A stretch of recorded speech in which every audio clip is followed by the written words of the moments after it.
ঢাকার ট্রাফিক ব্যবস্থাপনায় বড় পরিবর্তন আনতে এআই বা কৃত্রিম বুদ্ধিমত্তা সম্পন্ন স্বয়ংক্রিয় সিগন্যাল ও ক্যামেরা চালু করা হয়েছে। এই প্রযুক্তি নির্ভর আধুনিক তদারকিতে ইতিমধ্যেই রাজধানীর সড়কগুলোতে ইতিবাচক প্রভাব পড়তে শুরু করেছে।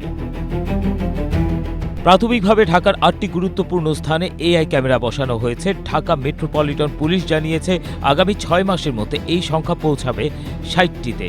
আর ১ বছরের মধ্যে ১২০টি স্থানে উন্নীত করা হবে এই স্বয়ংক্রিয় ক্যামেরা।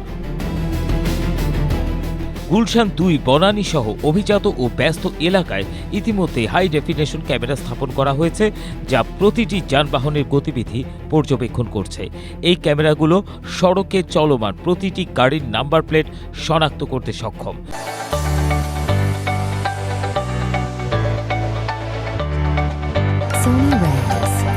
কোনো যানবাহন লাল সিগন্যাল অমান্য করলে, উল্টো পথে চললে বা নির্ধারিত নিয়ম ভাঙলে মুহূর্তেই তার রেকর্ড হয়ে যায়। এরপর বাংলাদেশ সড়ক পরিবহন কর্তৃপক্ষের ডাটাবেস থেকে মালিকের তথ্য সংগ্রহ করে স্বয়ংক্রিয়ভাবে ডিজিটাল মামলা প্রস্তুত করা হয়। ডিএমপি সূত্র জানায় ইতিমধ্যেই ২,০০০-এর বেশি ট্রাফিক আইন লঙ্ঘনের ঘটনা শনাক্ত করা হয়েছে এবং ৪০০-এর বেশি মামলার প্রক্রিয়া চলছে।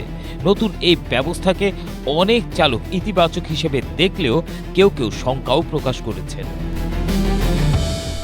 এই দিকে সাধারণ যাত্রীরা মনে করছেন আইন অমান্যকারীদের স্বয়ংক্রিয়ভাবে শনাক্ত করার ফলে অধিকাংশ যানবাহন ট্রাফিক নিয়ম মেনে চলছে।